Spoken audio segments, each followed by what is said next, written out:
Today I want to shout out to my fellow Fascioscapulahumeral family. If you've been watching my other videos on this YouTube channel, then you're aware that I've had the FSH MD now for 34 years.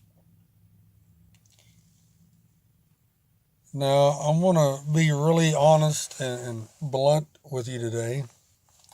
It's the only way I know how to be.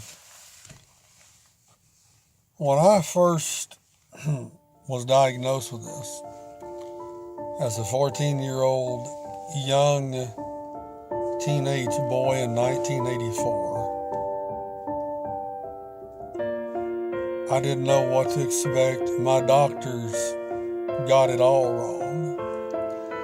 They told me that it would barely affect my life. They said that I would continue walking as normal likely. That it would probably just minorly affect my arms and shoulders and maybe some facial deformity minor. That's about it. Well, the next year I went into a full-length left leg brace. I wore that my sophomore, junior, and senior year in high school. Went from high school directly into college in 1988. I bought my first power wheelchair. It was a 3-wheel little scooter. And long story short, it has severely affected me all over my body. I haven't walked in over 8 years. My older brother died from this disease, mixed with complications of diabetes, 9 years ago. So I want to speak to you out there who have the Fascioscapulahumeral Muscular Dystrophy. I want to encourage you all to fight. Had a friend of mine, she's a medical doctor. She's known me many years. She encouraged me to make this video. She said, tell the other patients of FSHMD how you've made it, how you've coped without drinking alcohol, without drugs. I don't take any medication except one pill. And I'm in pain every day. And I can't sleep at night because of it.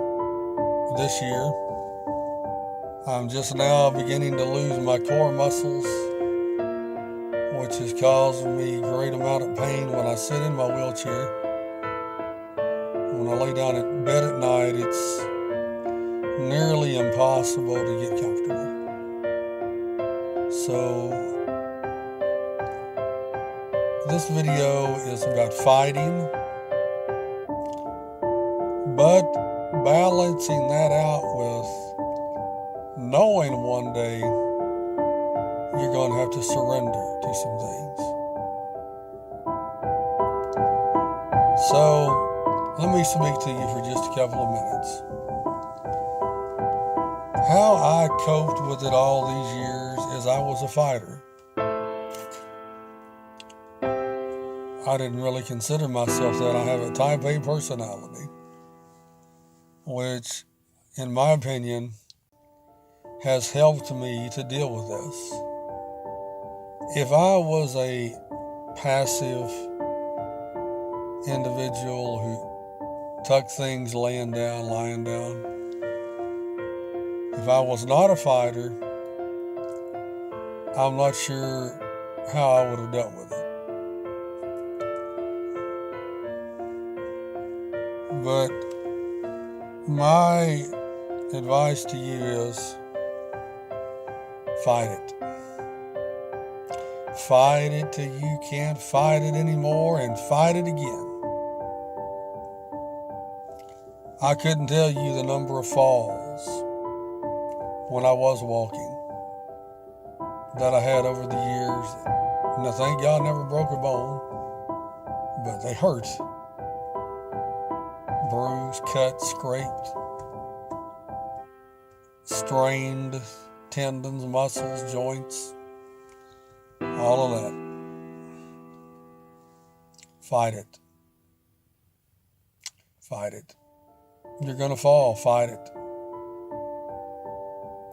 You're not going to want to get into a wheelchair.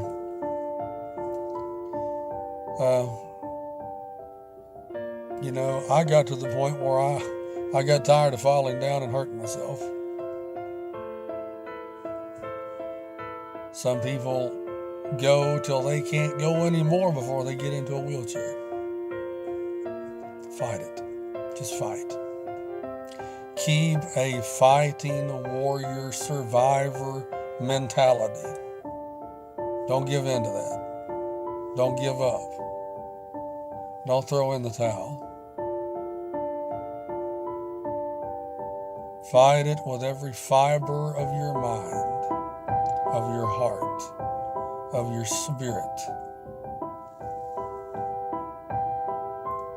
You're going to lose some friends, and if you're new to this, you're going to watch some people die. With this, I have. Mostly due to lung breathing issues. Fight it. Fight it till you cannot fight anymore. Now this year, I've had to, notice how I word this. This year, I've been forced to acquiesce and surrender some things.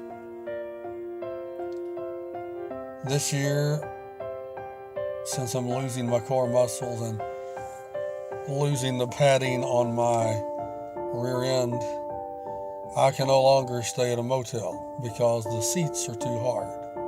Plus, finding the right height to transfer onto the commode, on the right height for the bed, the right height for the commode is nearly impossible. Plus the seats are too hard. I had to give up that. I can't fight that. Not anymore. It's getting more difficult to get a fork and a spoon in my mouth without my other arm holding my right arm up. And I know the day's going to come when I'm going to have to acquiesce to that, give in to that.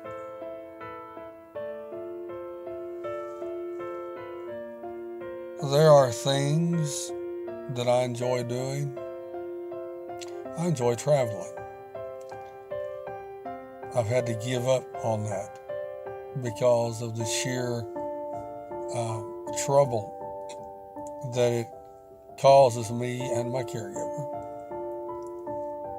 to travel, to stay at motels, like I said a while ago. And, even if we don't stay in a motel, if we travel long distances, I cannot use a public restroom because of the hard commode seat. I cannot get on it. It's impossible.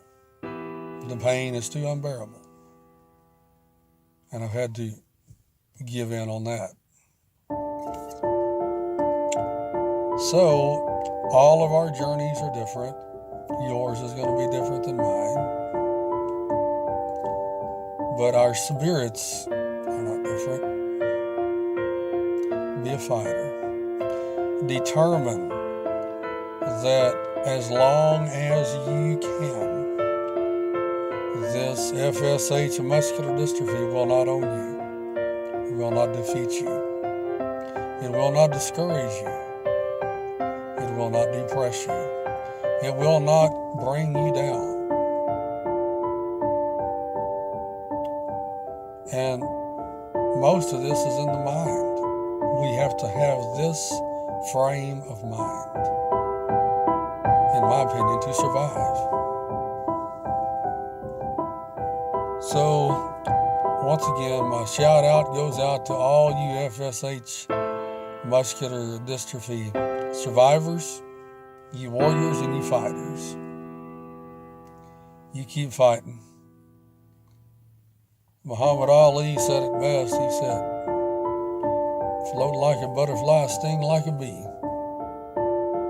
Now, he got knocked down a couple of times, but if you watch him in the boxing ring, he didn't stay down. I remember watching a fight with him, and I don't remember who he was fighting right now, but the other boxer broke his jaw right in the middle of the fight. Muhammad Ali got up, shook his head. He stayed in the fight. Sometimes we have to stay in the fight when we're hurt, when we're wounded, when we're in pain, when we have all these questions with no answers, when we know that the day's going to come when we have to raise that white flag of surrender. As hard as that is for some of us to do. Just keep it balanced. Keep fighting, knowing that one day, unless they find a cure for this, that you will have to raise that white flag of surrender. So, that's all I've got. If you have the Fascioscapulahumeral Muscular Dystrophy, comment on my video. I'd like to meet you. I'd like to communicate with you. And maybe we can encourage each other along our journeys. Y'all take care. Catch y'all next time. Bye-bye.